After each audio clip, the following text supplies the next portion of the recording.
Hello, fellow heroes. I'm Action Smacchan, the twin one hero made up of a virus from the 70s and a guy who likes to play things. And I'm here with my pal, Blue Infinity. 22.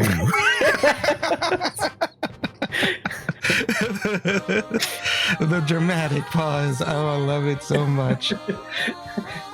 You made so much tension. Just the regular one. This is the vanilla Blue Infinity. No, this is specifically the 22nd one, our favorite. But yeah, welcome back everyone to the Hero Virus Pixel podcast, a podcast where I hang out with my friend and talk about video games, probably Kirby's Dream Man 3, possibly even Blue Reflection. Just confetti falls from the sky, like poppers. Because I need to get it all out now because I'm not sure, given today's topic, if I'm going to be able to talk about them later. But yeah, before we get into the details of the topic, let's catch up. What have you been playing, Blue? I have been revisiting a little bit of Wind Waker and then Fate Grand Order. Ooh, revisiting Wind Waker, trying to beat us all to the punch before the Switch 2 comes out with a GameCube. Yeah, it's a complete coincidence. Trying to do I want to do the randomizer, and so I'm just kind of like, I've been revisiting it, doing a few test generations and seeing how it goes. And there's a lot. It really, you could really see like the attempt for them trying to kind of do what they did with Breath of the Wild, but not really being there yet. Like how they had to use the ocean mainly for hardware limitations because they couldn't load everything, and so they needed like a fake load screen. They kind of load things in chunks that way. It's actually pretty brilliant. Yeah, and there's a lot of really unique things in there and that you could do. That's been pretty fun. And then like seeing like what exactly is considered different objects. It's been kind of fun revisiting it. And then with Fate Grand Order, it's just an event that's been going on that caught my interest, so I turned it back on. Oh, is it for like some sort of cute girl? Yes, actually. Right. And so then the next time that I play will also be for a summer rush giggle. Nice. So I'm looking forward to that. Looking forward to gotchas. Mm-hmm. And yourself? Well, I haven't been playing a gacha, but I think last time I was talking a bit about how I was playing Persona 2.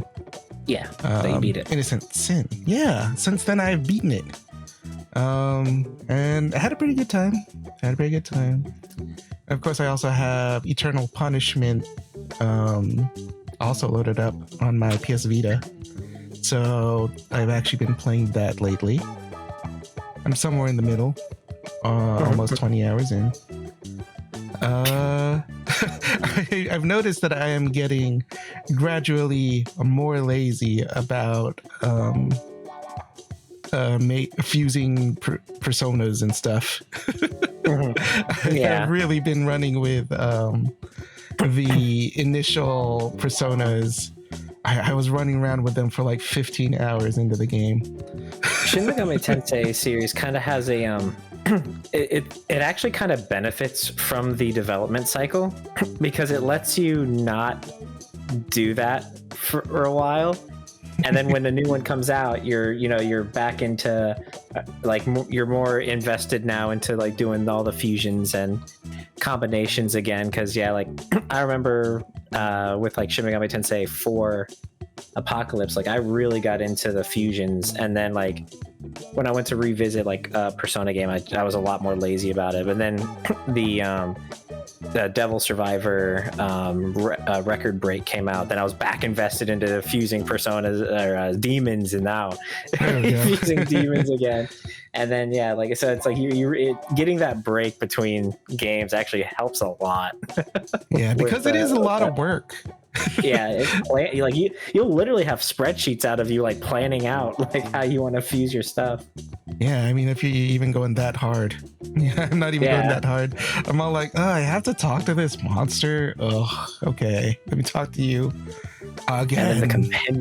And in the future games, you could actually save specific versions of demons into a compendium to resummon them for money.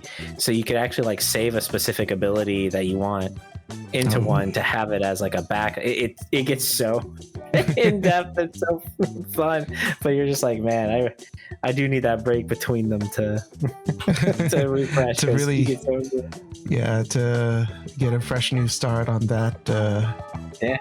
Intensive half your entire playtime on it. Yeah, for real. I don't have that kind of patience, so I'm all like, I'm just gonna take my level 1 persona that I got at the beginning of the game and just keep on hitting with it until the enemy stops moving. Hopefully I'm still alive. I was actually struggling when I was playing it last night because I was fighting just a stream of bosses. Like, I don't think eternal punishment's a tagline. I think that's a descriptor. It's just what life is when you're playing it. But that is to say, I do think it's still pretty neat. It's interesting that for this sequel, you're just playing all as adults, whereas in the past one, I guess you were kind of mostly just teenagers. Mm-hmm. But this is an all-adult party. You don't really see that much in JRPGs in general. I'm used to being a plucky little teenager beating up God. Yep. Now you're just ones that no longer believe in it. Yeah. Desensitized adults. Yep. But yeah, I've been playing that. But I've also been playing this one that I think was pretty interesting. I've been meaning to tell you about it. I guess now is the time. I've been playing Surprise! This was the plan. I've been playing this one called Shinogi Chess Club. I'm interested. Yes, it's an indie game made by some dude. But it really wears its Phoenix Wright Ace Attorney fandom on its sleeve. Mm-hmm. So the way it presents the story and its approach to dialogue is very Ace Attorney. Although visually it's its own thing for the most part because it's fully 3D, probably made in Unity by the dude. The run cycle looks very funny. And the writing does get pretty funny, but it's not like wholly tongue-in-cheek, which is kind of my favorite thing about it. It does take its premise seriously. It only has 8 reviews. Right? It's kind of a shame because it's a pretty fun game. It's not exactly chess, but it's very chess adjacent. It also has more rules that I'm ever able to remember each time I turn it on. So I kind of have to relearn how to play every time I try it. Because if I try to play it as if it were chess, I get my butt beat. But interesting game. I'm enjoying the story and the characters, just like in a Ace Attorney game. Pretty charming. Definitely check it out. Yeah, and I'm pretty sure it's pretty cheap. I got it on sale during the spring sale, I believe. There's a sequel. Yep, there's a sequel, and then there's one that is even more Ace Attorney in genre, I believe, by the same developer. Yeah, which is why I wanted to tell you about it, because I know that you love your Ace Attorneys. So, and I'm a pretty big chess fan too. Yeah, I think I do remember that way back in like middle school. we would occasionally talk about how you and Gabriel were actually pretty good at chess. Intense matches. Yeah. But yeah, that's what I've been playing lately. Since we're all caught up and already kind of living in the past, let's talk about today's topic. RPGs can arguably be one of the most immersive experiences in the medium. featuring stories and characters that resonate with you. However, what was an enriching personal experience for you may very well be one of the worst games a large majority of those who have tried it have ever played. So let's talk about what are some RPGs everybody hates, but you. Why don't you get us started, Blue? Okay. I guess the first one I'll bring up is Kingdom Hearts Recoded. Recoded. Oh. Yeah. I was gonna say Chain of Memories, but I think Recoded's actually the one that everyone like universally despises. Like people really, really don't like it.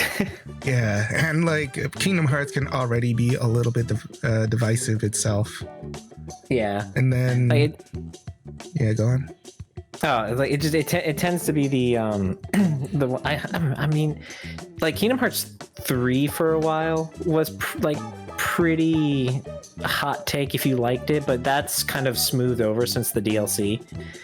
Like people really, yeah, because like the big issue with that one was that people had was just how easy the game was, and then so they just focused on the ending because they got to it so quickly, and so it was really like piling on all at once. But with the current version of the game where it has critical mode, the DLC, it really allowed the gameplay itself to really show what it's capable of, and so people kind of tend to have a positive opinion now of Kingdom Hearts 3 now that the dust has settled. But Chain of Memories is also similar, where people kind of like enjoy it a little more. They prefer the PS2 remake, but the sentiment for Chain of Memories is kind of smoothed a little bit, where they just kind of like put in the middle.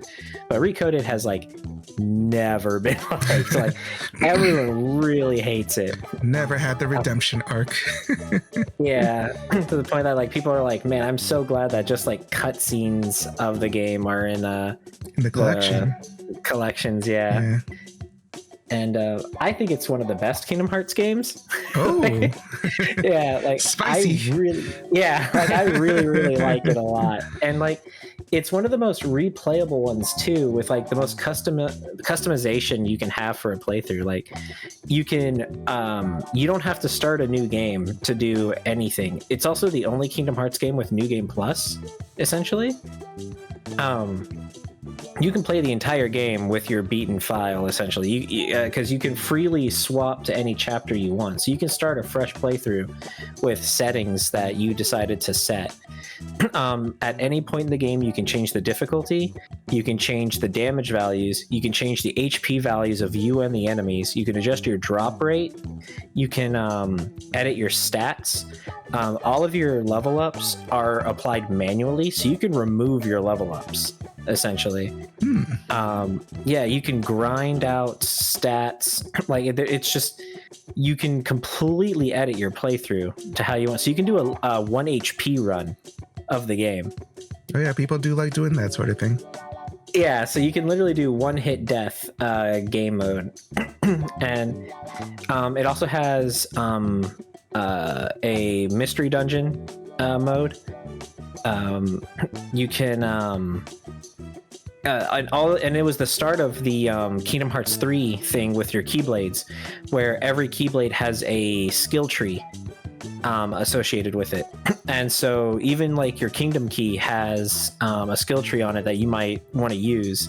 And it also changes your combos as well based on your Keyblade.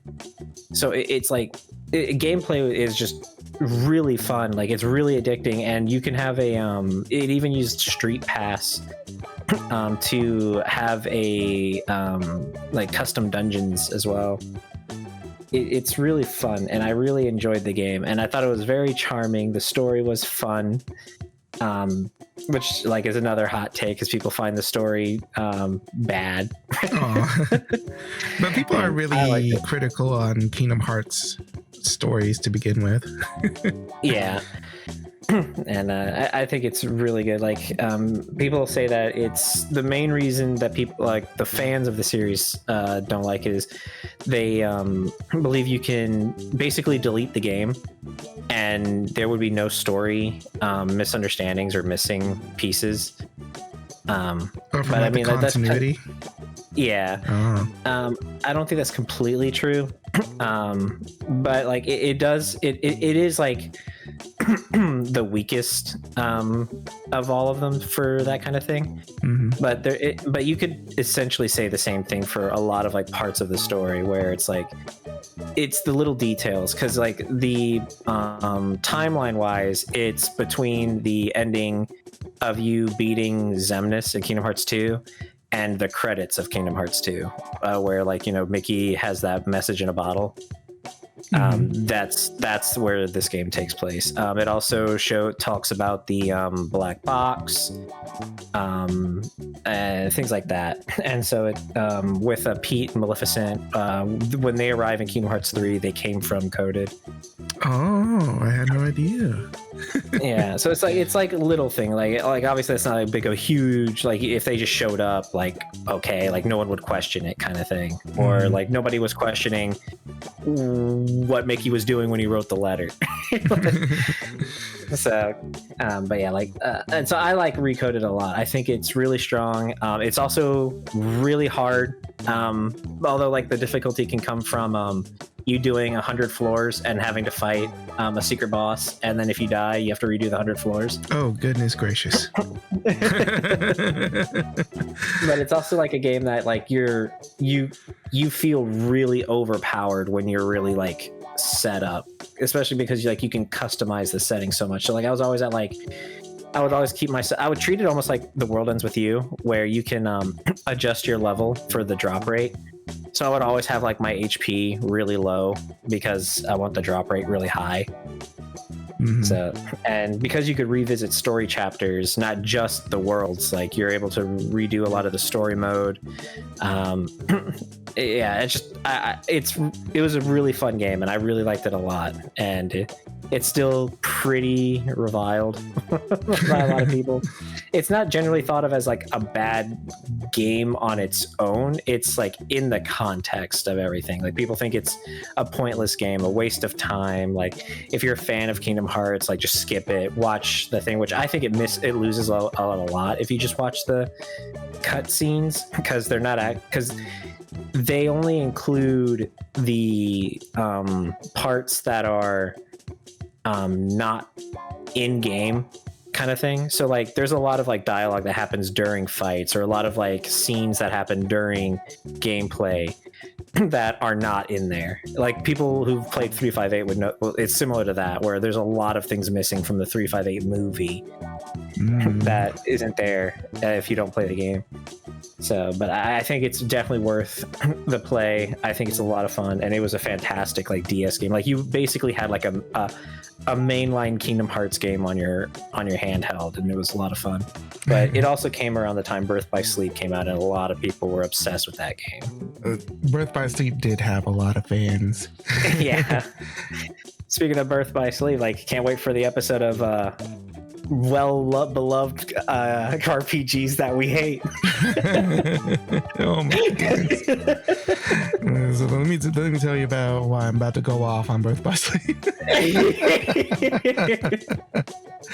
Yeah, so that's my like selling of Recoded. I think it's great, a lot of charm, and I think it's a lot of fun. Yeah, admittedly I haven't tried that one yet, because when I was playing through the collection, it was just cutscenes. Yeah, and every world also changes the genre the game is in. That sounds so cool. Like I wish that was like already a thing in Kingdom Hearts to begin with. Yeah, like Olympus Coliseum is a turn-based RPG, and Wonderland is a on-rail shooter, and Traverse Town is a platformer. That's so cool. So that might be another reason why people might not. Like that is true. People do like just slapping things with a keyblade, and I don't blame them. Yeah, like Cloud joins your party, and turn-based RPG. So you're playing Final Fantasy VII in Olympus Coliseum. Man, imagine hating on that. Imagine hating on Final Fantasy VII. Yeah, like in a tangential way. Okay, so that's seriously, that's I forgot to mention that. And that's definitely like something that caught some people's eye. I do enjoy variety sometimes. Let's see here, but for my first pick, I'm gonna start us off a little bit easy, because I might not be able to say hate, but it's not loved. But I will start with Akiba's Beat. Oh yeah. Yeah, I have talked about it a little bit before. I adored this game. I liked the characters. It's one of my favorite parties in JRPGs. I really enjoyed the main character, Asahi. He resonated with me, and I love the music in the game. Some really cool J-pop sort of thing. And it's very Persona adjacent in the way the game flows. You go to another world, demon place, dungeon. I feel like that whole series would kind of fit it, wouldn't it? Because isn't it also the Trip one too? Yeah. Because it is also related to Akiba's Trip. And I know that one was also like pretty hot take for liking it. Yeah, but although I did not get a chance to play through that much of the Akiba's Trip games. Yeah, but it's just that it made me think about that because it feels like the whole series kind of got that kind of reputation where people it kind of does. Yeah, but I was always interested in it. I thought it looked interesting and fun. Yeah, but I know. But the funny thing about the funny thing about Akiba's Beat is that it kind of gets obscured behind the reputation of the Akiba's Trip series. Because it's part of like kind of the same franchise, but you show somebody a clip of Akiba's Beat, and they're like, "Oh, is that Akiba's Trip?" You know what I mean? Yeah, I guess it is the third of the series, right? Yeah, it's like the third of the series, and by then people are all like, "Oh, I don't know if I want to actually get into that." Yeah, and then the people that actually have played it don't hear a whole lot of positive about it. And there are parts of it that I kind of understand because, like, at its core, it is just a janky Tales of game. Yeah. But it's a janky Tales of game that I freaking love. Like, the combat, you could break it wide open. You could kind of do Mega Man Zero-esque, or maybe more like Mega Man X4 style cancels on your sword attacks. just melt them. You can just melt their faces off as long as you have like AP or whatever. That's really funny. So if you constantly dash before you end your combo will go on, sir. Yeah, there's a lot of games in that era that did, because like Senran Kagura 2, the same thing. You could just cancel your swing and just keep mashing dash and melt them. There's a lot of games that had dash canceling like that. Yeah, I also created the meta for Crystar that way. You could definitely infinite juggle your opponents in that game, and it's a pretty similar thing here in Akiba's Beat. But for me, when you break a game wide open like that and just kind of figure out a way to do infinite combos of the such, to me that's fun. Kind of hard to. Yeah. To me that's fun. I could understand if you like don't figure that out for yourself, it really just comes off as just really janky Tales of gameplay. Or some might say that like when you find exploits like that, it's hard to go back to not exploiting with that kind of thing. Oh, absolutely. Go into Smash Bros and tell the community not to do their tech. Yeah. They're all like, you just play it like a plebeian. My thumbs cannot understand anymore. Yeah. That definitely can happen. But yeah, Akiba's Beat does not have a great reputation, and its predecessors don't help it that much. But if you could get over a little bit of jank, I think there's a lot to like in the music, the art style, the the character writing. I think it's a lot of fun, and I always end up comparing it to Tokyo Xanadu because there's just a whole lot in one in the fact that they're both action RPGs, but they both kind of have the same story beats. You have like this weird girl coming up to the main guy and bring him into the world of having to fight weird monsters in a different dimension. Yeah, it's basically the same thing, but Asahi in Akiba's Beat is just a million times more interesting than what that boy name in Tokyo. Like, that's actually his name too. What that boy name? That's what I named him. I'm not even sure if you can name characters in that game. But what that boy There's a name? couple RPGs that are similar like that. Like I think in Shin Megami Tensei 4 Apocalypse, like the protagonist is actually named No Name. That's funny. But yeah, I always compare those two, and Tokyo Xanadu, while it spent a lot of time in obscurity, there are more people ready to talk its praises than Akiba's Beat, and I'm ready to tell people that they're wrong. Akiba's Beat's the better game. But yeah, that's definitely my first choice there. What else you got for us, Blue? I guess in kind of a similar vein, Luminous Arc 2. Luminous Arc. Is one that I would say. Oh. Yeah, I really, really like the game. Like, I think I 100% it when I was obsessed with it. And it's also like the first time like I kind of like looked into like other territories. So like there was like the first time I experienced like, oh, they removed stuff for the Western release, or there was changes for the Western release, and then we never got the sequel as well from it, the third game. I don't know if it eventually did come out, but yeah, like I really like Luminous Arc 2. I could see why most wouldn't really like it. So it's kind of like a strategy, like it's kind of in the same vein as like Final Fantasy Tactics, where it's kind of like a strategy RPG.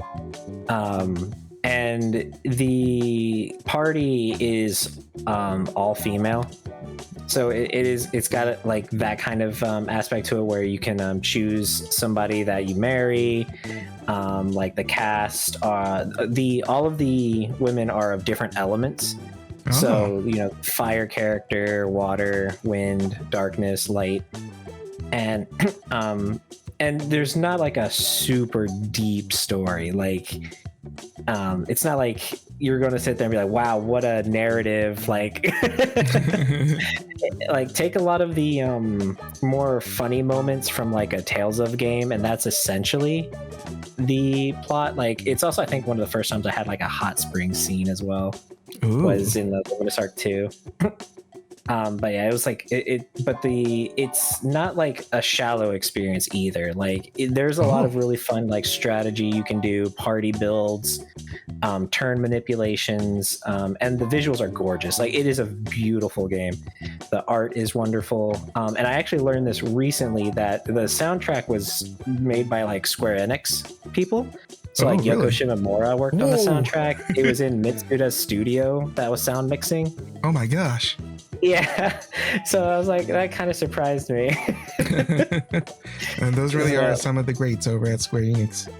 Yeah, so like the game like is a treat for like the senses. Like so like while there might like the plot itself isn't like super deep, it's passable, and that's all that I really need in RPG, because a lot of people like they're focusing on just the gameplay.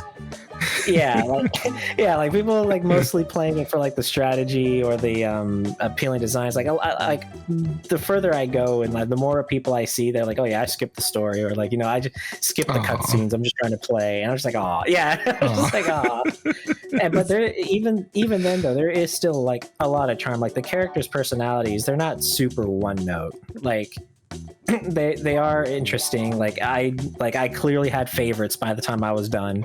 Like I had my favorite party members.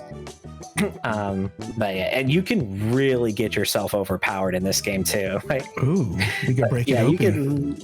You really can, because because like I said, it's a magic focused game, and I can't remember if you can customize yourself as well. I want to say I remember that based on how like your relationship is with the witches, that you can adjust your attacks and stats based on who you are with. I'm not 100% on that. It's been a while. Yeah, but the ending does change based on like your relationships, and it is a very fun game. I really liked it. Like I played it all the way through. But those who are like huge fans of like the strategy RPG genre, like they will like go into it like and think it's really kind of watered down, very simplified, compared to like the titans of the genre. But it is a very comfy game. That's a very good word for it. It's very comfy. It's one of those cozy games. Yeah, like you'll sit there and you don't want to sweat super hard, but you want to at least be engaged. Like this is really good. And I really liked it a lot. And I thought it was fun. And it also came with a music CD of the soundtrack. And I still have it. Oh, you would hope if if the composers and sound designers, producers are what they are, you would hope that it comes with a CD. But yeah, like Luminous Arc 2, I think it's worth checking out. It's a lot of fun.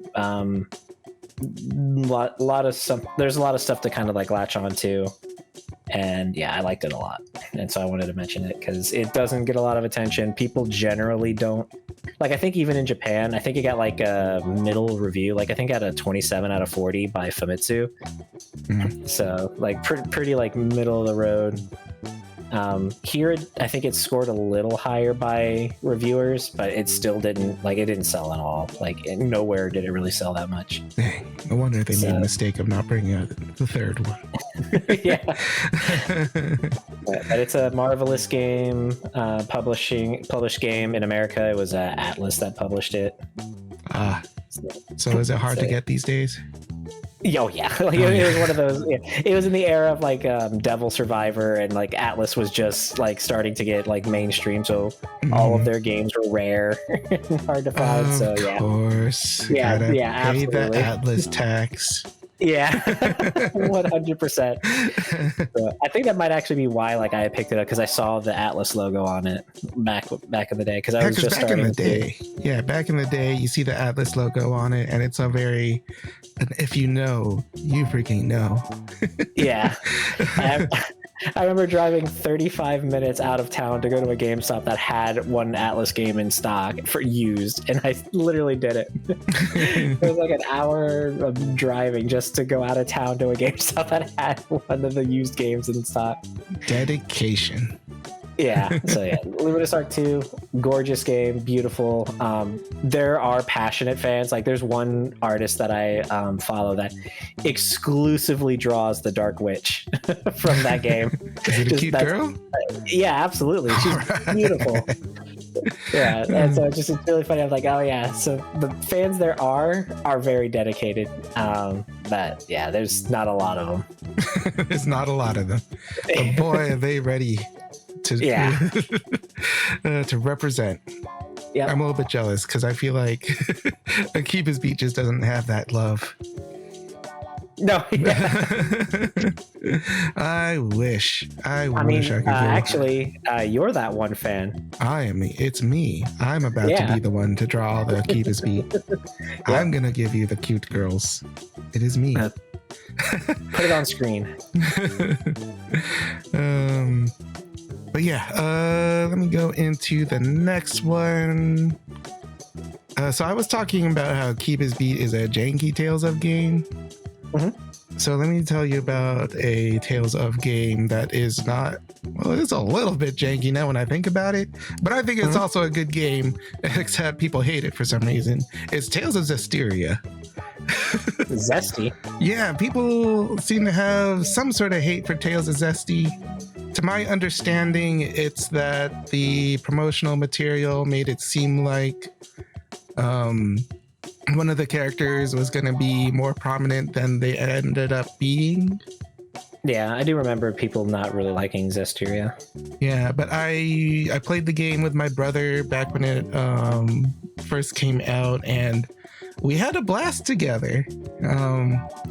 My It's still a criticism, Tales of game at the end of the day, right? So, yeah, it is still very much a Tales of game at the end of the day. But the thing that did bother me a little bit was it was exclusively up to 2 players. You can like bring in a third dude and be all like, hey, let's do this. Which I personally love, you know, having the multiplayer action RPG in the Tales of series. I guess that's not how a lot of people played the games, but it's how I tended to play the games. I like the multiplayer, and just kind of thinking about it, action RPGs that are multiplayer that aren't like hunter games or something, or an MMO, they weren't super common. But anyway, Tales of Zestiria, it was a little bit janky. It had like some frame rate issues, if I remember correctly. It did kind of chug inside those hallways, but I'm not that much of a stickler for that sort of thing. It was still playable to us. And I enjoyed the characters. Lila is a cute girl. This cute fire sword girl. I enjoyed her a lot. I actually recently got her voice actress to sign my copy of Tales of Zestiria at a convention, and I was really excited about that. And the gameplay gave me an interesting dynamic at some points with my brother because one of the mechanics is that you could control the character that turns it into a weapon for like Soray, the main character. So there would be times when just like strategically I would have to be all like, older brother, I believe in you. And then I let him take control of the battle and turn myself into a sword. I'd be like, go get him! Yeah! The payoff was huge. The payoff was huge. Turn yourself into a sword. Like, to me, that was hype. And it's not like it's a certain kind of hype. Just being all like, companion, I believe in you. Go win this fight for us. And then they go and they try to win. Usually we win. No, it's the role playing. It's like you're putting yourself in there. It's engaging. Yeah. Definitely not an experience you get in most action RPGs, let alone any that are very multiplayered. To turn yourself into a buff. Yeah. But I can understand that Soray and kind of a lot of main characters I realized in the Tales of series are kind of just like nice guy. Just nice guy trope. Nice guy main character. But for some reason I found him pretty refreshing. He followed up edgier characters like Yuri Lol. Yeah. Yuri Lol's pretty cool, but I don't want everybody to be Yuri Lol. Sometimes you do need a Soray. You need a Lloyd Irving.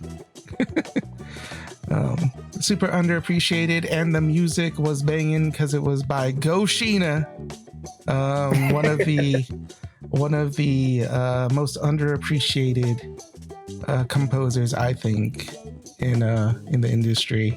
I think he most recently did Code Vein, which I haven't played yet, but I'm assuming the music sounds fantastic because I know that Go Sheena did some awesome work in the Tales of series, having also worked on Tales of Legendia.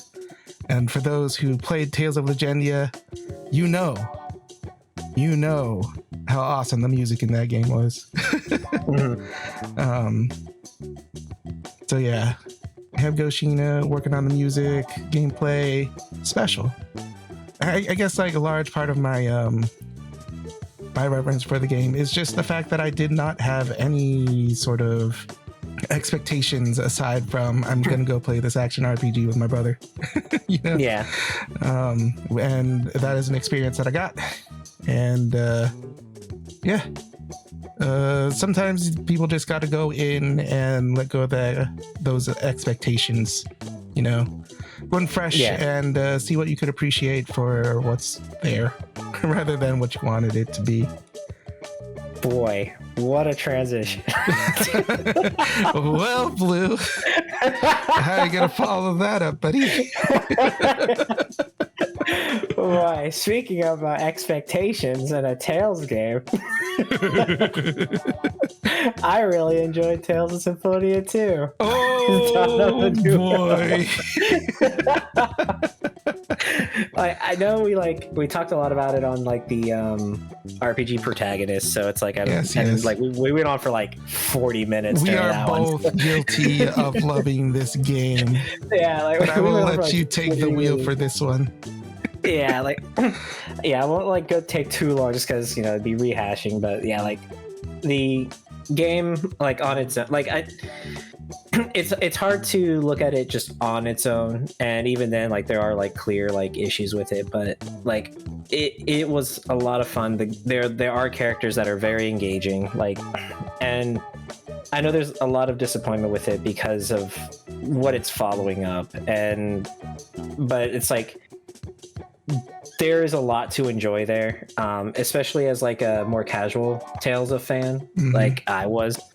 Because like I was also playing it with my brother at the time, and like the whole thing can basically be played together, and there's like lots of side quests, lots of bonus stuff you can do, but it is like when you step back and you look at it in the context of the series, like you can see why people don't like it or it's not as enjoyable. And even like in the battle system, like there's a lot of super armor that interrupts things, that can make it difficult to really do combos. But when you're playing it in a co-op setting, that issue is a lot less to happen, because you can break them a lot easier when you have two people going at it at once. So it's a lot easier. And like with Emil being an aerial fighter, it's a lot harder when there's all this super armor. So like you'll try to get them in the air and then you're stuck in the air and now you're defenseless and you just get rocked. So yeah, like I can see the flaws, but like when you go at it with like kind of like that fresh perspective, like some of the music is fantastic. Like the remixes for some of the first game is very nice. Like I think the battle music is a lot better than it was in the first game. The characters are a lot of fun to watch. Like like Emil is a fun character. I like Marta a lot. Yeah, and I think that it is a fun game, and there's a lot to enjoy there. But yeah, like I can see why people don't like it as much as I would. Yeah, it is following up a tough act with one of the most popular Tales of games. Yeah, and even I can also see like the opening really does grip you, but the payoff for it is very weak. They really don't do much with it at all. Like it is a very gripping beginning, and then they don't really stick that landing in my opinion as well. But yeah, there's a lot of like unrealized potential in it, and that's why we were talking about like it would be really fun if they could like try to revisit it, but we know they would never do that. They wouldn't. We have a hard enough time asking them to bring all the games over here. Yeah, and they can't. They still haven't made a good port of either of the games, actually. Yeah, they keep on reporting the bad port. Yeah, it's like still to this day, the original GameCube version is the best way of doing Symphonia, and the Wii version is still the best version of too, because they remove a shortcut that's in there in the Wii version. Yeah. Yeah, I like Symphonia 2, but yeah, I don't want to rehash the same thing we did talk about. But I think it's definitely one that I like that I know most don't. Yep, I'm definitely with you there. I adored the characters. I adored what they did with them. The ones that are fresh for 2. I understand if you love and have come for the game, Symphonia 1 characters, you're not gonna get that payoff, but yeah. Hey, at least you get to hear all of these voiced skits from Johnny Young Bosch and Laura Bailey. I think that probably stung more for people is that it was the one that had all full voiced skits, and that's the one they did it. It was the one with the characters they don't like. I could totally see. They're like, you're not really selling it. We're doing the worst job. And then we only created more haters. It just goes to show that like we do acknowledge and see like it totally makes sense, but it's like it is like probably the perfect fit for the title of this episode. That we love it, you hate it. Yeah. And we know the rules of the world. Yeah. Yep. But let's see here. So earlier I was talking a little bit about Crystar when I was talking about Keep His Beat, because I liked Crystar a lot, and the people that actually played Crystar, because that one was a little bit obscure. They seem to have liked it fine enough. However, it's a sort of sequel, Cry Machina, I hear nothing but bad things about, which is a total shame, because I like my robo waifus. I like a cute girl that is also built to be a cute girl. If you think that I'm not into that sort of thing, I think that you are on the wrong channel. It's a very pretty game. It is a very pretty game. It has like a load of different artists. They had one artist doing just kind of the regular character designs, and they also have like concept art from one of my personal favorite artists, Hajime Ueda, who's also pretty famous for doing like concept art for the Monogatari anime series, and also did the manga for FLCL back in the day. It's not often you see eyelashes be a different color. Yeah. Well, I feel like that's something that's been done a little bit more in like modern anime stuff. Yeah, for sure. Yeah. But if we're talking about old school, maybe oh yeah, this is from 2023, you're right. Yeah. Yeah, Cry Machina is pretty recent, but reviewers and content creators were not about it. But when I played it on my own without listening to anybody, I enjoyed it. I thought it was cool to be able to deck out my robo waifu with different like mechanical equipment, kind of like I'm setting up a Gundam. I thought that was cool. In fact, maybe it might be even more akin to what's it called? Custom Robo in a way. The way your different equipment would affect the kinds of attacks your different attachments did. I thought that was really cool because I also like Custom Robo. That game was dope. The story itself was pretty interesting, very post-apocalyptic, which lent itself to really interesting settings in game. But it is all pretty bleak. Kind of a depressing story, but you kind of expect it, especially if you played Crystar. You do kind of expect a gloomier tone of the game, but it's a commentary on humanity. I thought was kind of interesting as I went through it, and there were just like some artistic game design choices in conveying the story closer to the end. I thought were pretty cool. I will admit, the sort of visual novel cutscenes that kind of just had you looking at the characters while they're sitting around, it's probably, I could see why people wouldn't be all like, yeah, I'm ready to see more of that. Especially when I talk about games like Blue Reflection, Second Light, where one of my favorite things is the way they handle cutscenes and the expressiveness of the different camera angles, and just the amount of cutscenes just to convey the relationship of the characters. When I compare it to games like that, I could understand why people are like, The way this story is told is not totally compelling to look at. But I'm pretty sure with, you know, this studio trying to be just kind of being a whole lot more up and coming, because like this is a 2-part series at this point, as opposed to like having Gust. So we might be dealing with a smaller team. I don't know exact numbers, but smaller scope than other RPGs. Also, I think people might have had a hard time with the combat.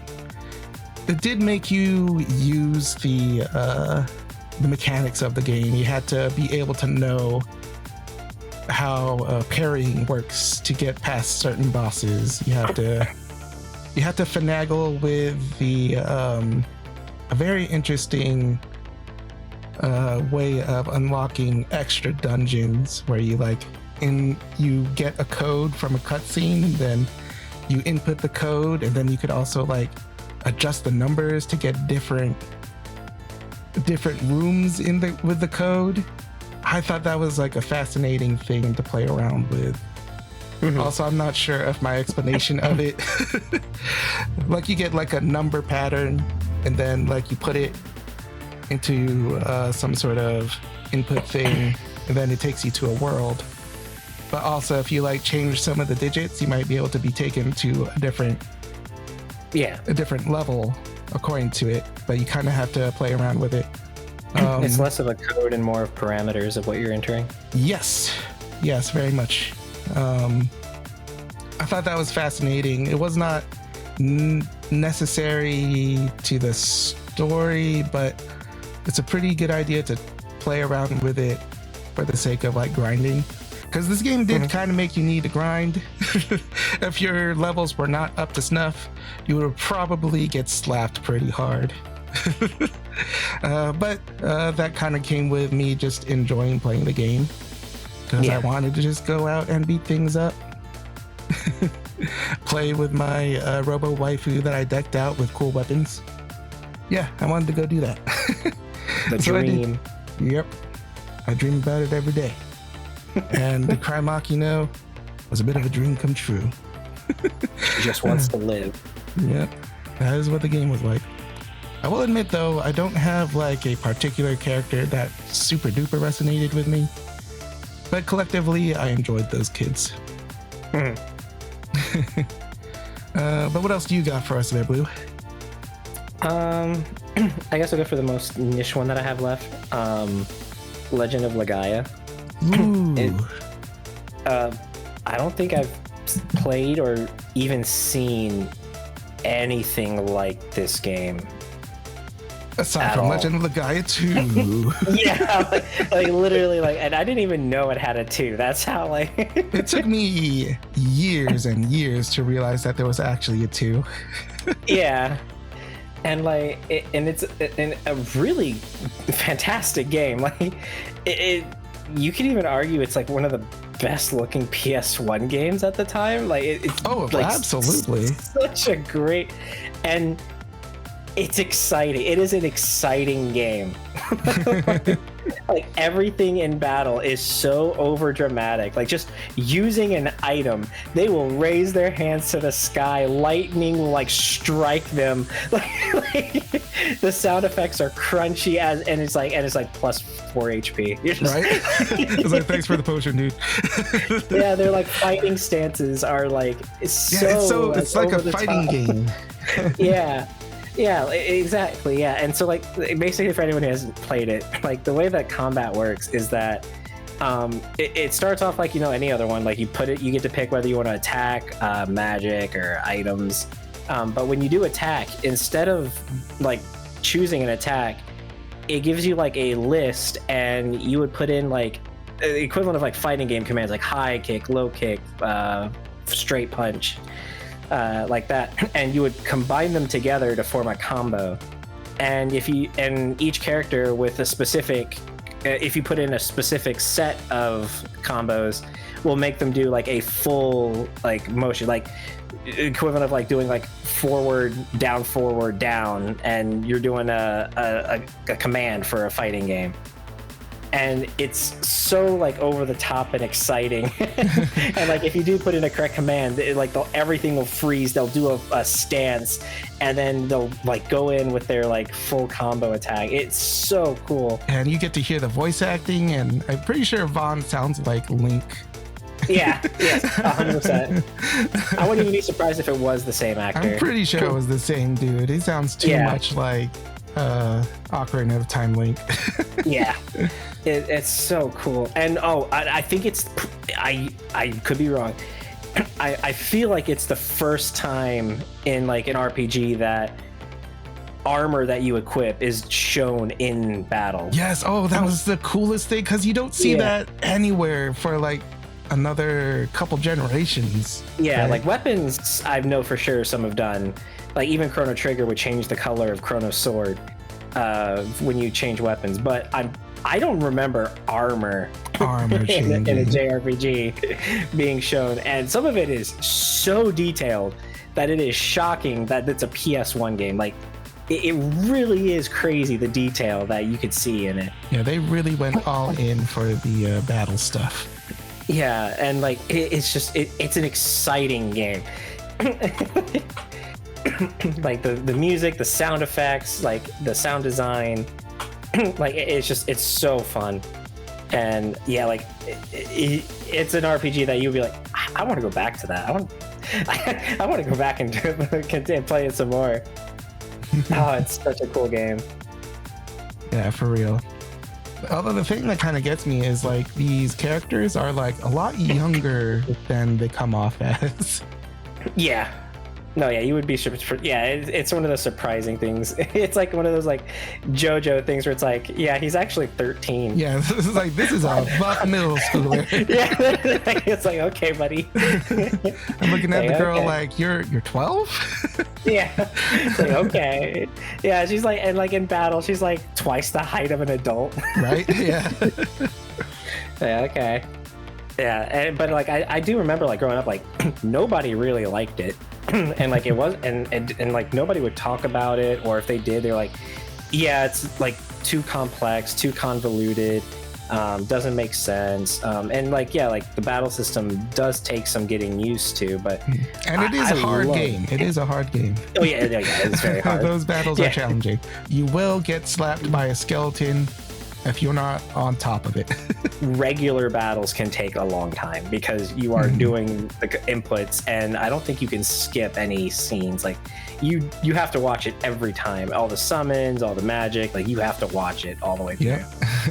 Yeah. But like I think they're so interesting. They're so like visually appealing that it's not a big deal. Like I think what's it called? That Sky Pirate game. RPG, the guy Skies of Arcadia. Yeah, that had a similar complaint where you had to like watch everything, and it's every random battle could take a while because of everything. But yeah, like I think it's a very fun game, very like appealing, and like yeah, like I do remember growing up like nobody liked the game. like at all, except for like one person that I knew at the time that really did enjoy it. But yeah, I think it's fantastic. Yeah, but I guess it really just appeals to a certain kind. Yeah, and also at the time, like, you know, RPGs had like a specific way people liked them, and that was kind of like, I would say even more so today. Yeah, so anything that kind of tries to break the mold. Yeah. So it's like, because like in the era of like all the Final Fantasies, like the standard JRPG fare, like, and there was like a lot of them at the time too. Like that was like the era of like everyone having one coming out. Like, and Square Enix was just dominating. Squaresoft, sorry. Yeah, they weren't quite Square Enix yet until the PS2 days or something. Yeah. Yeah. So, yeah. I wanted to definitely mention it because I know it. Like, I think it even like scored a bit low at the time too. Oof. I think it's fantastic. Definitely worth it. Like, even if you're like a JRPG fan and you want to see something that's really unique, like it's definitely worth trying. Oh yeah, I could definitely second that. Definitely a cool game. Lots of style. Visual treat. Oh yeah. While also being the low poly that is famous on the PS1. Just another great example of it. Just the fighting stances are just so over the top. It's so funny. Just looking at him again. It's so good. They are bobbing and weaving, dude. They are. Yeah, so that's how I feel on it. I think and the story is pretty good too. Like it's not like I think the story was very good as well. Like very, it wasn't just like a throwaway story. Like they actually put some effort, real effort into it. Yeah, they really tried to build their mythos there with the Saru and the raw Saru and yeah, it was not generic as you would expect. Yeah.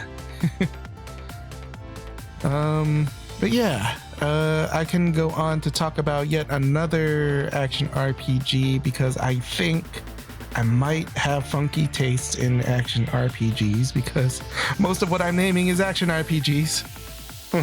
But I did talk about this a little bit when I was going through the game and we were recording.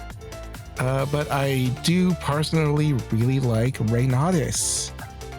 That came out pretty recently, within a year. I liked Reynautis. I could understand that people feel pretty limited with the combat system where you are forced to switch between your attacking form and your defensive form.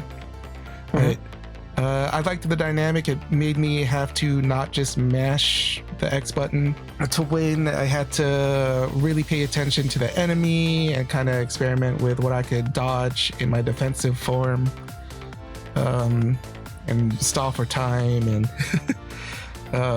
it was an interesting battle system, in my opinion, to push. And there were some fights that made you have to push what you could do with that battle system. But when you got it going, it feels pretty good. Yeah. People seem to have not really liked the writing, but I enjoyed the writing. I liked the way they handled the characters. I was thinking a little ways prior to playing Reynautis, that some of our favorite tropes growing up have kind of started to fade away because the inspirations of those tropes just are not a modern thing. Yeah, and I mean, a lot of you can only subvert so often to where then eventually it becomes the main. Yeah, but it's like not even subverted or part of the main. It's just gone. Yeah. So one of the things I thought was special about the way Reynautis was handled is it did feature a terrible trio similar to Team Rocket. And if you're like me and you really like your old school anime and your Tatsunoko shows in particular, you know that shows like Yatterman or just the greater Time Bokon series inspired a lot of characters like Team Rocket. And you would notice that there's just a generation in gaming and anime that just have a lot of those characters, right? Yeah. Like you could look at just games and properties that are just not related at all to Tatsunoko, but you'll see them in like fighting games. You'll see them in shoot 'em ups, probably in the 90s into around the 2000s. You even see them in like Final Fantasy.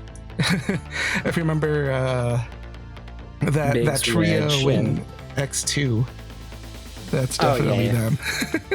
Yeah, and there's also like even just through the entirety of Square Enix, Biggs, Wedge, and Pierre, I think there was a trio that's in every single Square Enix game back in the Super Nintendo to PS1 era.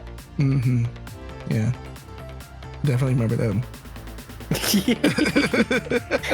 Yeah, like they're a lot more obvious in some, and in others it's like more as a reference. But the three of them are in every single one, and then usually they're comic relief. Yeah. So like in Final Fantasy IX, they worked for Steiner. Oh yeah.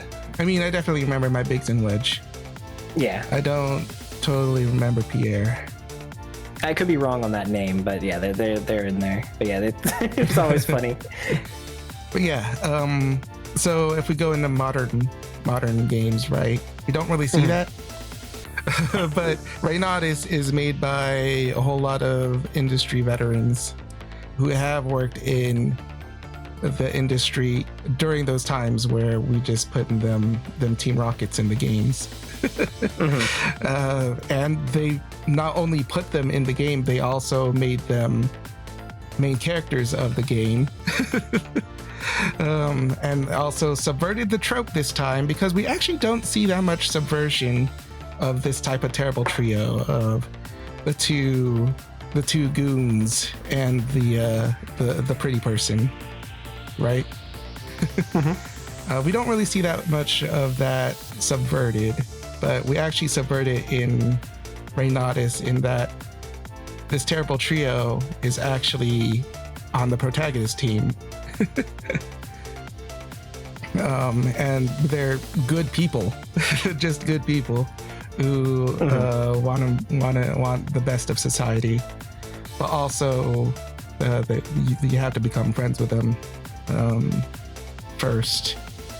Because another interesting thing about Reynautis is that it does kind of come with the dual protagonist thing at the beginning.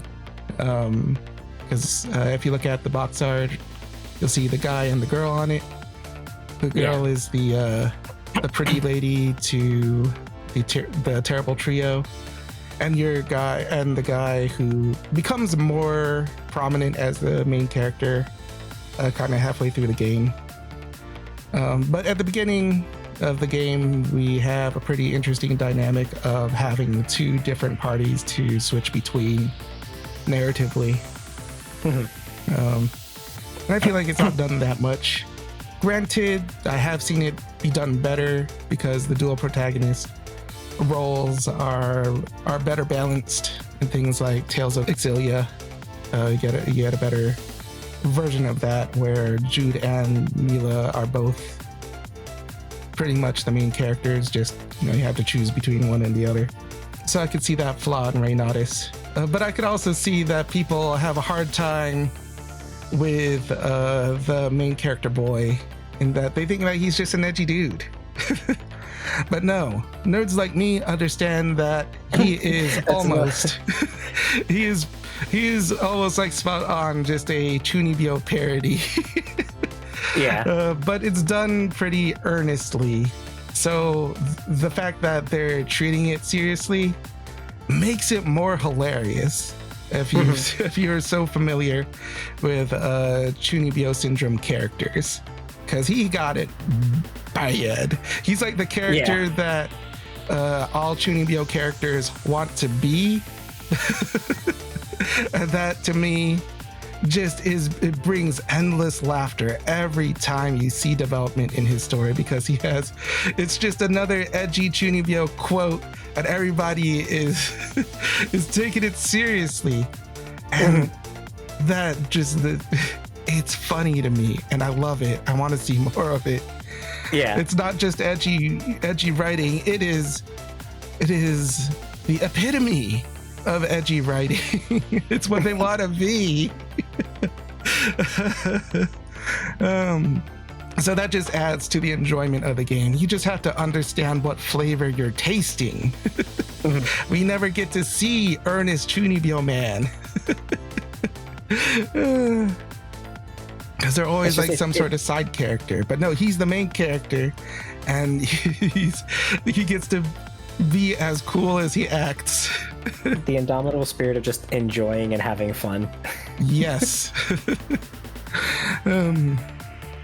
But yeah, if you don't understand the flavor, I guess you'd spit out the food.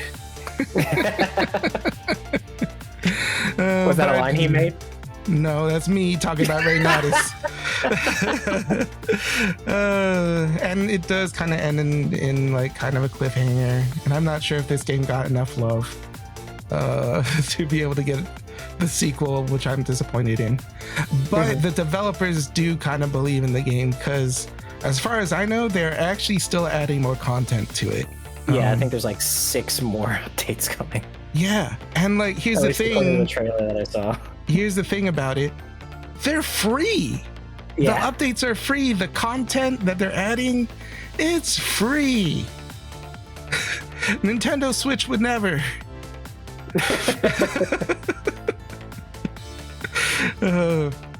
I don't know. That's my thing. I love Rayonatis. I liked playing it. I liked hanging out with these characters.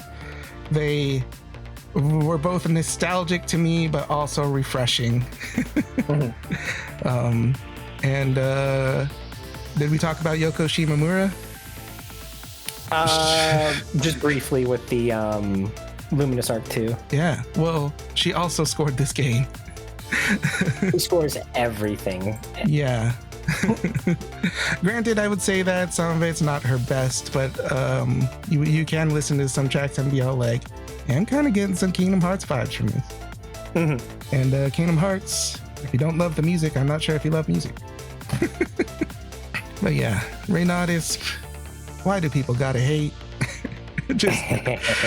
just love it because it's the good cheese, brother. It's the good cheese. Well, anyway, what else you got for us, Blue? I guess I'll throw out Pokemon Sword and Shield. Sword and Shield, all right. Yeah, so like this one is a little this one's more like Pokemon fans despise, whereas like casual audiences enjoyed. That is me. I do enjoy. Yeah, but typically like people will point at like Sword and Shield as like atrocious games, but there's a lot that I think is fantastic with it and really a step forward. So first of all, it has those cute girls. yeah, for sure. Have you seen B? My goodness. Have you seen Nessa? Oh my gosh. She's a literal model. My gosh. I don't play Pokemon because I like the little monsters. I play them because I like the cute girls. Yeah, I mean, like the characters have always been really fun in the Pokemon series. Like, they usually, like, nowadays they get more. Actually, like Sword and Shield is like some of the most attention that the gym leaders had gotten, because like they really like evolved the format of like the world when it came to that, where they would make the gym leaders a sporting event. They would televise nationally as well. So like it would be sports seasons. So like you couldn't actually do the gym leader challenge during specific seasons. You had to do it during off season. You had to do it on season. And they would be televised. So when you're doing the gym leader challenge, you'll actually see like the channel number and the lens when you're putting in your commands, and the cameras flying around you. The audience would be cheering, and they would actually react to what you did. If you did a super effective hit, you'd hear the cheers improve, or if you did a not very effective hit, you'd hear them go, oh. And if your Pokemon got knocked out, the music would quiet down, kind of like Who Wants to Be a Millionaire, where it get very somber as you're picking another Pokemon, and the audience would quiet down. You just hear murmurs, and then when you send out your Pokemon, the music would pick back up. Like the attention to detail in Sword and Shield, like I thought was really cool and really refreshing. But I do know that like starting with Sun and Moon, it would be.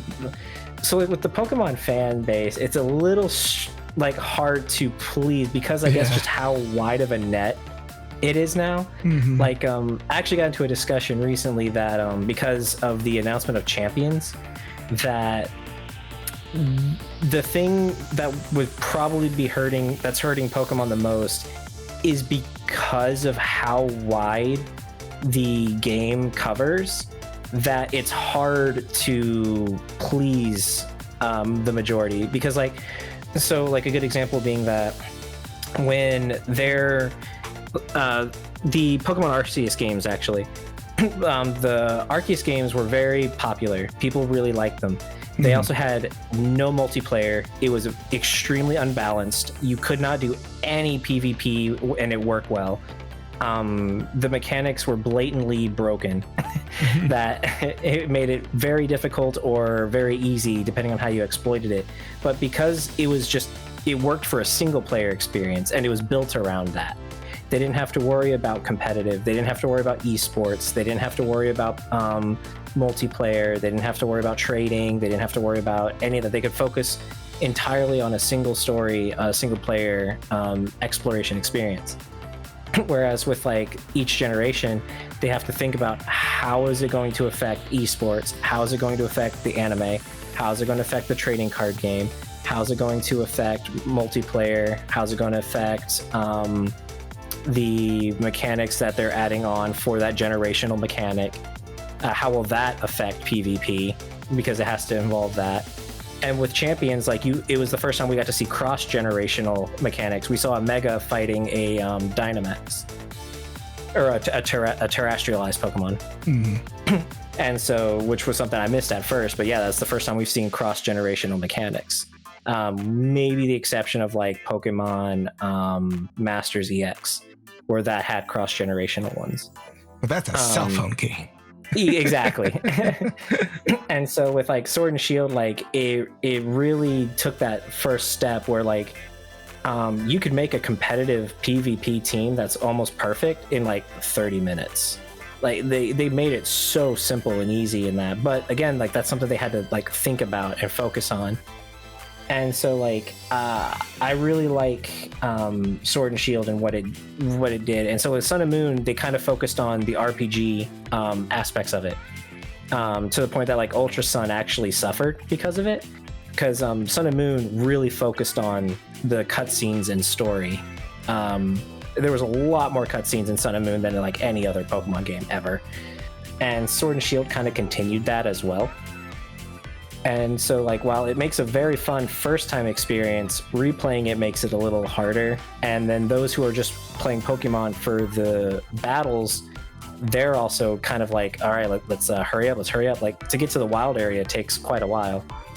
But once you do, like there's people who literally will just stop progressing in the game entirely and just entirely spend their time in the wild area. And the DLC also expanded it very well too. Like I'm pretty sure Scarlet and Violet's DLC, which did focus on competitive Pokemon for their DLC, like I heard that was like really successful. Like people really liked that. And like they said it was very actually difficult, which is another thing that Pokemon would struggle with, is the difficulty. Because again, it's trying for such a wide net of players, experience. Because a lot of people remember their first Pokemon game being a lot more difficult than nowadays. But they all were also a stupid child in the 90s. Yeah, and like they're all like pretty similar in their difficulty, with the exception of Sun and Moon, where the was the Isle Kahuna Pokemon would ruin a lot of people's Nuzlocks because they were just so overpowered. Or the Totem Pokemon, that's what they were called. But yeah, like with Sword and Shield though, like I really enjoyed it. I thought the raid battles were a lot of fun to do with friends or online. It kind of had the same feeling as Gen 6 with the PSS system, where you could see in real time what your friends were doing at all when you were connected online. The battle environments were a lot of fun. Being able to just explore was a lot of fun. Like you really saw the beginning of like the current day Pokemon in there. The interactions with gym leaders was fun. It was a really big leap for a lot of quality of life features that people were really wanting as well. Like I said, for being able to get a perfect Pokemon, like bottle caps to change the IVs, you could edit EVs, you could use items to change their ability to their hidden abilities or their regular abilities. There was items to change the nature, so you could get like a shiny Pokemon and you could make it competitive. Like without having to be like, oh, I got a bad nature, or oh crap, I got a bad ability. Like you could actually use the shiny that you caught. But just like on the game itself, like the world was so much fun. Like I really enjoyed it. It was very I was pretty good. Like yes, the story ending was a little like it felt like it was leading up to something that they never ended up doing. but overall, like just on the world building itself, like I really enjoyed it. The characters were fun. Like the gym leaders were pretty popular. Like still now are pretty popular. Like you still see fan art even today of them, and like even like some of the more like beloved generations, like 3 and 4, you don't see as much fan art of as you do like Sword and Shield. Like those gym leaders really connected with people. And like even music videos now still use them because they were very fun. Like they had a whole anime series as well. Heck yeah. On YouTube. Yeah. So like Sword and Shield gets a lot of flack. It gets a lot of bashing. But even like just like ignoring all the like outside controversies, like just of the game itself, like I think there's a lot to admire. Like you get to see Pokemon on the overworld sometimes. You got to there's a lot of quality of life. The environments were nice. The world itself was realized, and yeah, I think it's a very good game. I do agree with you that the Pokemon fan base is so difficult to please. The scope for Pokemon is so broad, along with the broad audience. And like I do the development think times are still the same too. So yeah. But I do think that Pokemon does handle its difficulty pretty gracefully. Yeah, for sure. That you kind of have to control for yourself how difficult you want your experience to be. Yeah, like just changing from in your options, shift to set can do a lot for your difficulty. Yeah, and you could kind of just do like your own little challenges.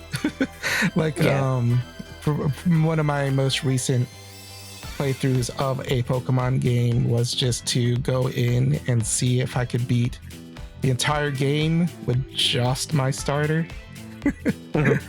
And that did make things a whole lot more difficult. I remember in Sun and Moon that anytime I beat a gym leader, I put the team in the PC except for my starter, and then had to get a fresh team from the routes on the way to the next gym leader. Ah, yeah. See, more little rules for yourself to make the thing a little bit more difficult. Yeah, because like if you're using the same team, like same like 3 or 4 Pokemon the whole way, like of course they're going to get overpowered. Yeah. You know, and that is and that is to also help the newcomers, because they're always getting more newcomers. It's always somebody's first time with Pokemon. Yeah, and it also lets you play into the game too, because like you're using different Pokemon each time. If you you're swapping your team out, trying out different Pokemon, and the TMs and HMs becoming infinite helps a lot with that as well. So you're never absolutely stuck with just like bite. Like, you're able to at least teach a move here and there that you have access to. Yeah. Yep.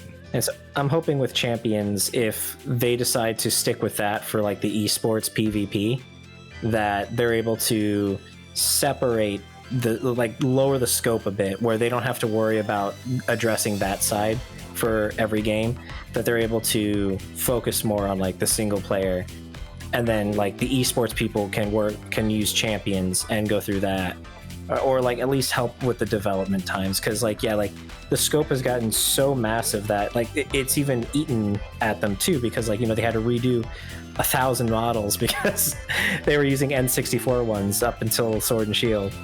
So it's like the scope is just so massive for what they want to do, but their development time is still the exact same as it was. Like that's why we never got Pokemon Z, because they decided to try to do like Giga Wrecker, and like all the other Game Freak games that they tried to branch off to, but none of them really like sold at all. Yeah. So like they have such a scope that they need to try to work with, but they don't have the time or the resources to really efficiently do it when they have to time it with everything else. So like hopefully they'll be able to really like scale it down a bit to be more focused. Yeah, absolutely. And then a lot of the complaints can hopefully get addressed. Like people can get what they want where they want it. We do hope that one day the Pokemon fans will be pleased. Instead of haters on the games that would love. But yeah, in kind of adding on to the more mainstream titles in JRPGs alongside Pokemon, of course there is the Final Fantasy series. And when it comes to the Final Fantasy series, I can be a spicy boy. Because I know for a dang fact that my favorite title in Final Fantasy is Final Fantasy 2. Oof.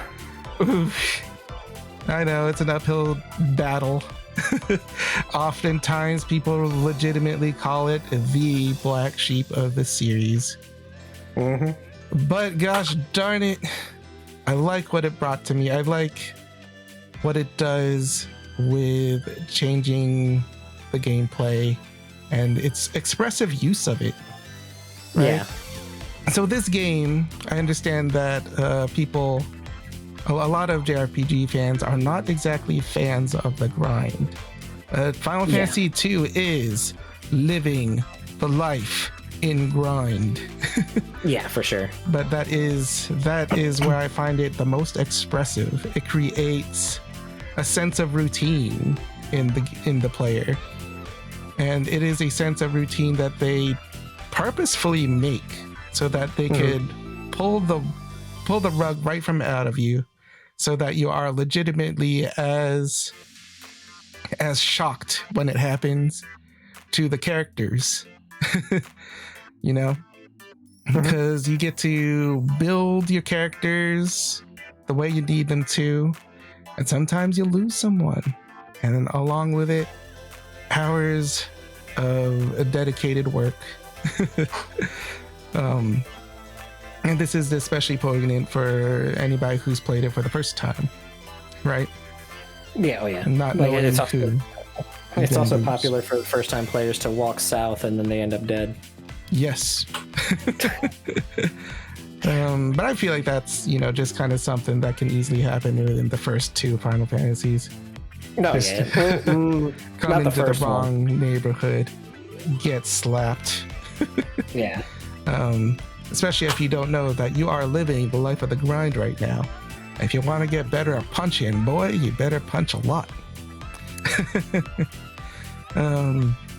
But it was also the first time Final Fantasy as a series has seen actual characters and not just the blank slate. Yeah,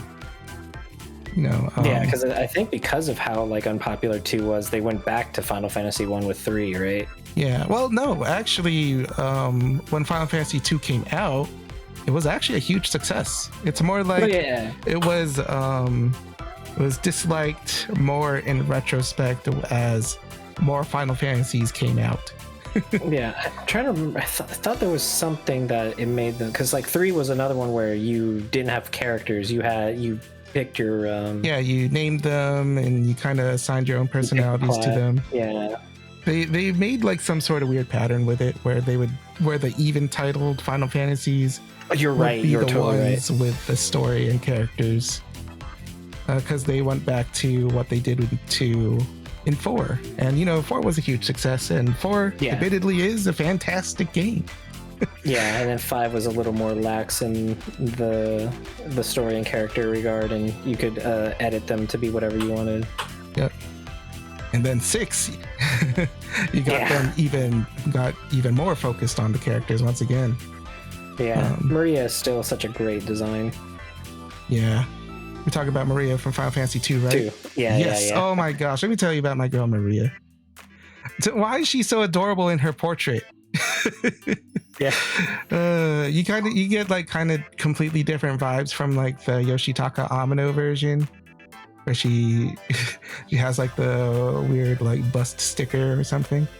Yeah. But when the pixel artist turned her into a portrait in game, they made her so adorable looking.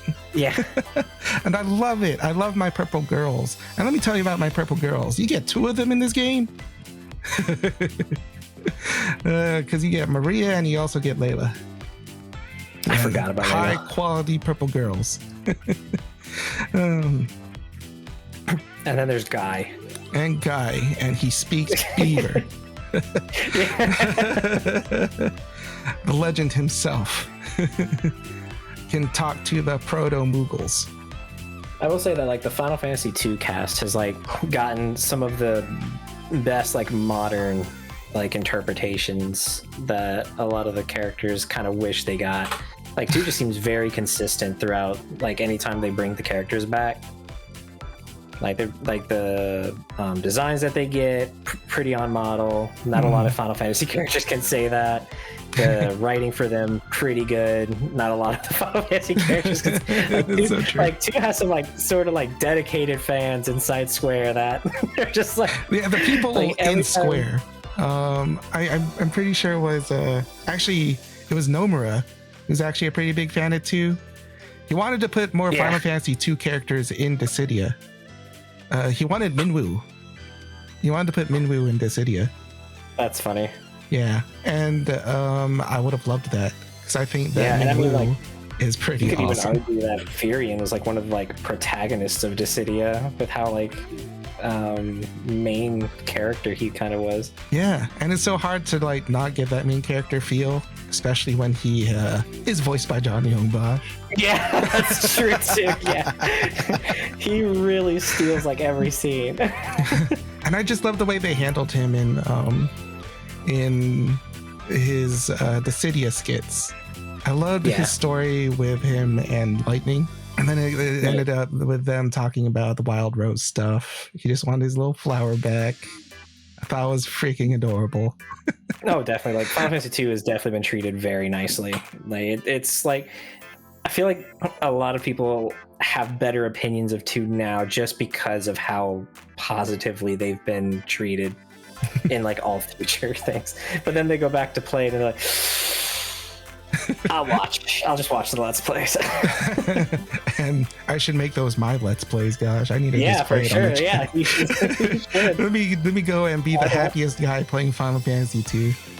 I freaking love that game. It changed my perspective on turn-based JRPGs is a large part of it. Because for the longest time, I kind of took to the modern Square Enix philosophy of turn-based RPGs can just be replaced by action RPGs. Yeah. But when I played Final Fantasy 2, I just felt like the way that it was conveying emotions to me through the gameplay cannot be exchanged for any other style. Yeah. Like it has to be the way it is. It has to have me put in time in turn-based battles. And it just would not feel the same if I were doing this in an action RPG. You know what I mean? Oh yeah, for sure. Like it just makes me think of Final Fantasy X. Yeah, absolutely. Like I couldn't imagine that game any other way. Yeah. And as I started asking myself, well, how else do other JRPGs handle using its gameplay as a way of expression? And Final Fantasy as a series does it so gracefully until it starts being like an action RPG. Yeah, 10 was like the last one. But 10 definitely among those that know how to convey emotion along with the gameplay, complementary to the storytelling. I would definitely say it was like the pinnacle. Like it's like the peak of what you can do with it. Like there's others that like Bravely Default that has their own unique way, but 10 really nailed it with like the environment commands, the unique personalities, freely swapping party members in battle. Oh yeah. Oh man, that was revolutionary. Yeah. More games like need to do that. Yeah, like the turn order being on screen at all times and showing how the weight of each command for the turn order.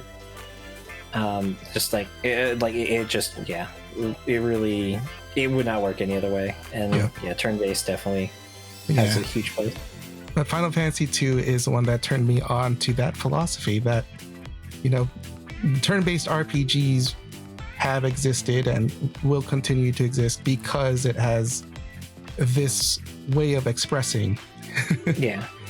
And I am forever grateful to the game, and I am still ready to play yet another version of Final Fantasy 2 because I'm still trying to collect as many versions of it as I can.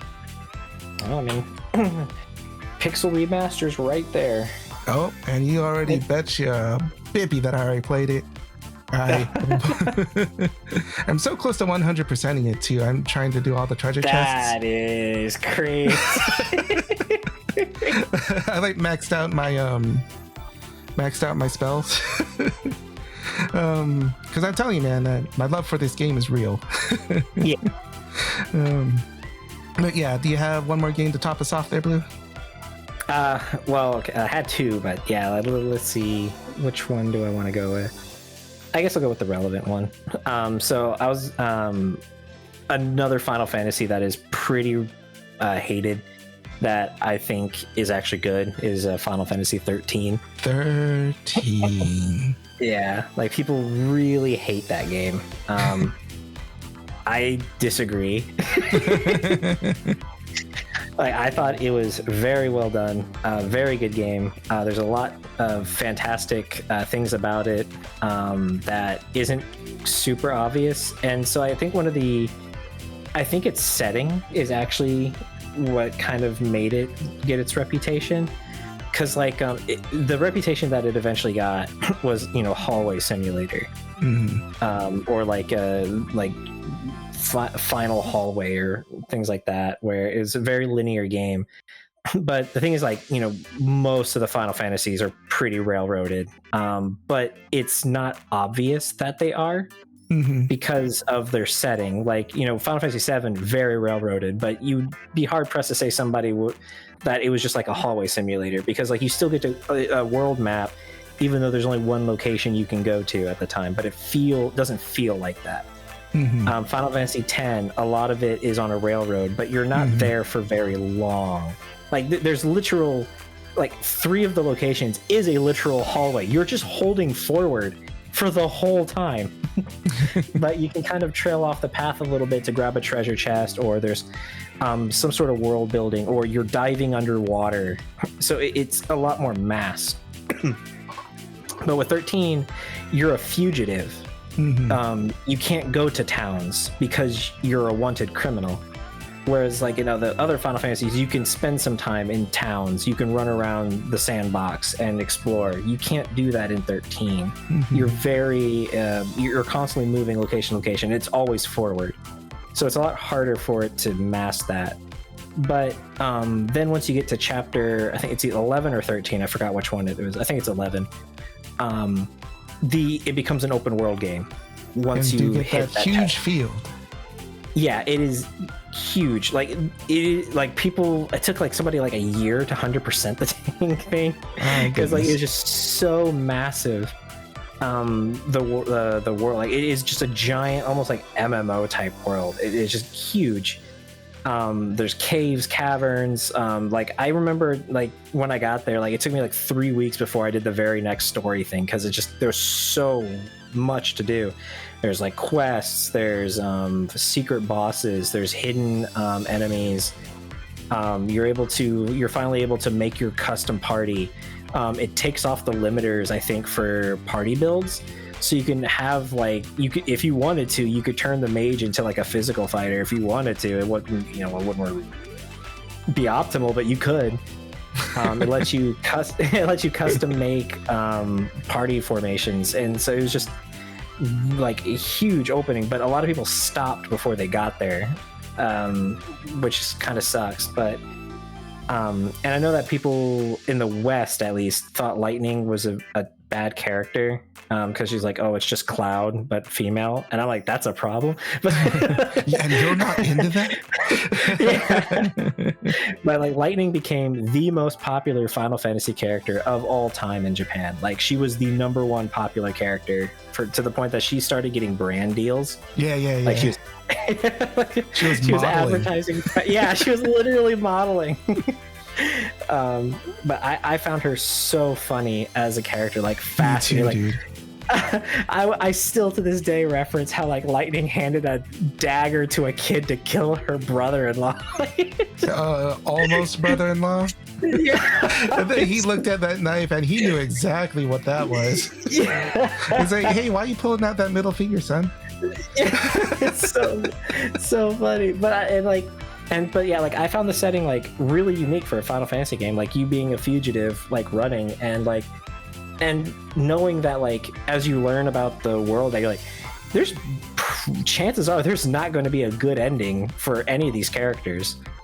And like you're sitting there like wondering what are you gonna do to like get out of this. Like it really did feel like a no-win situation, and in some cases it was a no-win situation, like at all. So like I really liked it, and it becoming a trilogy was also very controversial in the West because how much people hated 13. But I like it was a very beautiful game. I thought the characters were a lot of fun. There are obviously annoying aspects of them, but I think that just makes them feel a little bit more human. That they're not just one note, and that having that levity in such a dire world and situation is very much needed. I thought it was very fun on playing around with like the tropes that Final Fantasy had up to that point, and it going into full action game as opposed to any sort of turn-based whatsoever. Because 12 still had a little bit of that turn-based in its DNA, whereas 13 has like 13 has a very intensive sort of ATB to it. Yeah. where it almost doesn't feel turn-based. Yeah, and it's very difficult to master. That was something that like chapter 11 really teaches you as well, because like, which is why I feel like if people gave it another chance to really sit down and I think Lightning Returns and the 13.2 did pretty good in helping with that.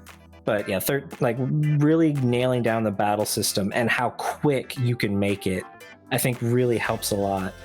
And so yeah, like it had a very high skill ceiling, and when you start doing like secret bosses or the hidden bosses or trying to do like more difficult runs, like you really have to play with that system and really learn how it works, and I think it's a lot of fun. It is a difficult game. Yeah. Oh yeah. You are expected to die quite a few times.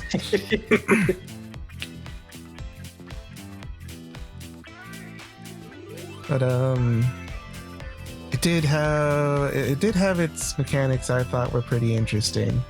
Like one of my favorites was kind of like the three-way battles. Mm-hmm. I actually thought that was really fun.